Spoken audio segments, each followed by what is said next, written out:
I'm Devine, and this is my presentation on the children's literature text that I chose for my lesson plan.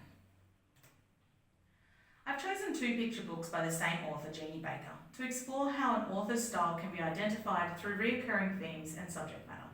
By looking closely at both books, students can begin to understand the kinds of ideas this author focuses on, and how these ideas come through in her visual storytelling.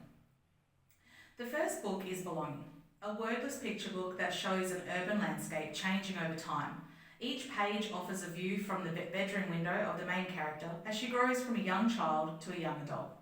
What's really striking is Baker's signature collage style.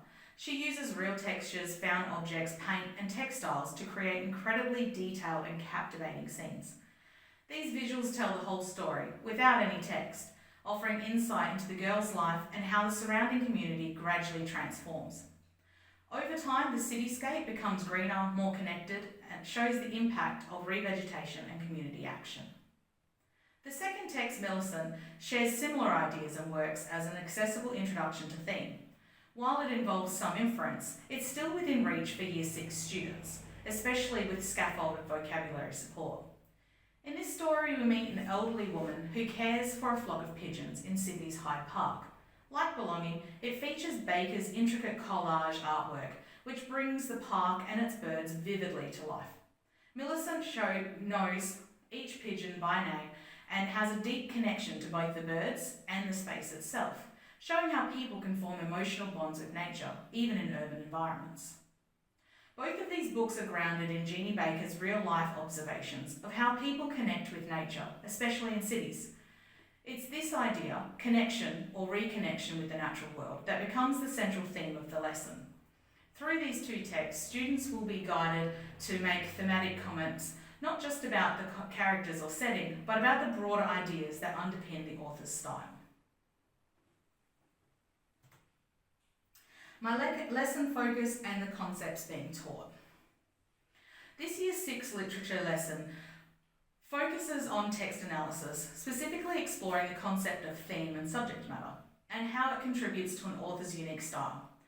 The lesson aligns with two Australian curriculum content descriptors, ACLT 1616, which asks students to identify, describe and discuss similarities between texts by the same author or illustrator and evaluate the defining features of their style, and ACLT 1614, which focuses on analysing and re-evaluating similarities and differences in texts with similar topics, themes or plots.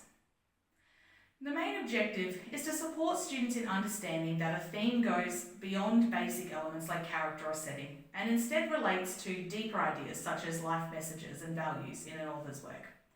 This lesson is part of a broader sequence that leads to students choosing a picture book author to analyse themselves. It will be necessary to scaffold vocabulary development so students can articulate broader ideas about the text they engage with. The lesson begins with revision of prior learning with explicit teacher modelling using the theme vocabulary chart and guided examples from the previously studied text window by Jeannie Baker. Students then move into paired discussions to apply this language collaboratively, identifying common themes such as connection to nature within urban environments. This structured dialogue supports students in practicing and internalising new vocabulary.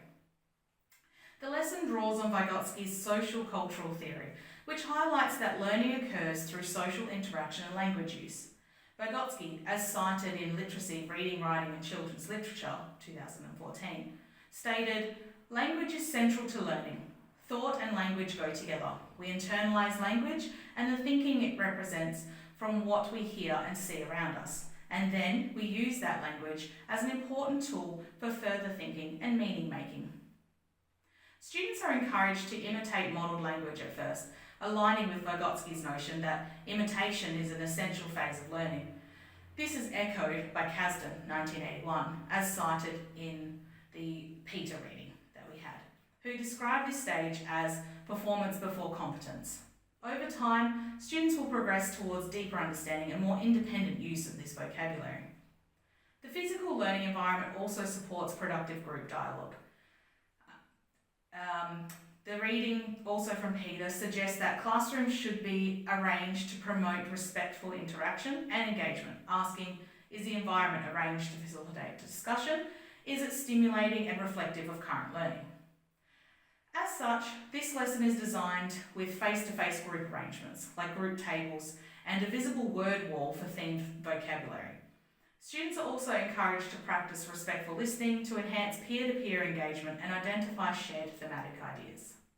To extend learning, a follow-up lesson might focus on a different author, such as Mark Wilson, exploring new themes like war and conflict, allowing students to compare how various authors represent big ideas through narrative and visual style. These books. For this lesson, I have used 2 books so that students could make connection or links between 2 texts by the same author, as per the curriculum content descriptors I've included in my lesson. I chose Millicent and Belonging by Jeannie Baker because they offer an accessible and visually rich introduction to the concept of theme, which is a central focus of my lesson. Baker's books are especially well suited to Year 6 learners because they explore realistic, relatable settings, urban parks, city streets, and suburban neighbourhoods that many students are familiar with. These settings, combined with the recurring theme of reconnection with nature, provide a strong foundation for discussing broader life messages and values in literature. Importantly, both texts use Baker's signature collage style, and this ties directly into ideas presented in The Shape of Text to Come by John Callow. In Chapter 1, Callow discusses the way visual texts operate on multiple levels to convey meaning and engage the viewer emotionally. He emphasises the images can serve as powerful entry points into comprehension and interpretation, particularly for learners who may struggle with more abstract or text-heavy narratives. This is exactly what Baker's work provides: detailed but literal imagery that makes it easier for students to begin discussing meaning without becoming overwhelmed by implied or ambiguous meanings such as those that exist in Sean Tan's work. From a pedagogical perspective, Literacy in Australia, Pedagogies for Engagement by Flint et al. 2020 also supports this approach. The authors highlight the importance of choosing texts that reflect students' lived experiences and support inclusive, student-centred learning. Baker's books do this by grounding big ideas like community, environmental restoration, and emotional connection in familiar landscapes. This makes the content more culturally and contextually relevant, which increases student engagement and encourages deeper thinking. Another reason I chose Jeannie Baker's books is their strong potential for supporting diverse learners, particularly students with reading difficulties or those from EALD backgrounds. Because Belonging is a wordless picture book and Millicent highly visual, both texts allow students to access and interpret meaning through images rather than relying solely on written language. This provides an inclusive entry point into the text and supports multimodal literacy development. As John Callow, 2013, points out in The Shape of Text to Come, visual text can enhance comprehension for students who may not have the language proficiency or decoding skills required by written text. These images act as scaffolds, allowing students to build understanding, make inferences, and participate in higher order thinking without being held back by reading level. This aligns with what Flint et al. 2020 describes as differentiated, inclusive pedagogy, which meets students where they are and provides accessible pathways into complex concepts like theme and authorial style. Together, these books provide a balance of emotional significance, visual storytelling, and thematic depth, making them an ideal choice for guiding Year 6 students into literary analysis through discussion, inference, and peer collaboration.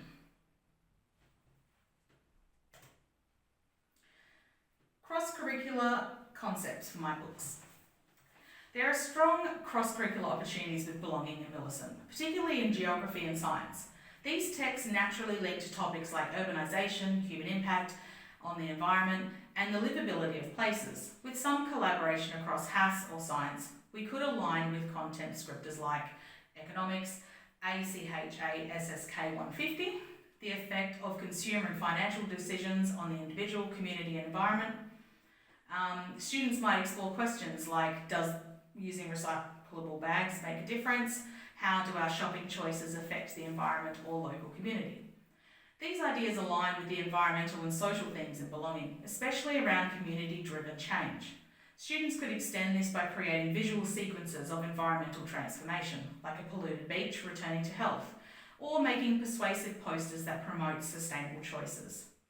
Additionally, this could support civics and citizenship learning, ACH ASSK 147, by exploring how local laws, like WA's ban on single-use plastics, reflect shared values and community action, further linking literacy with real-world impact.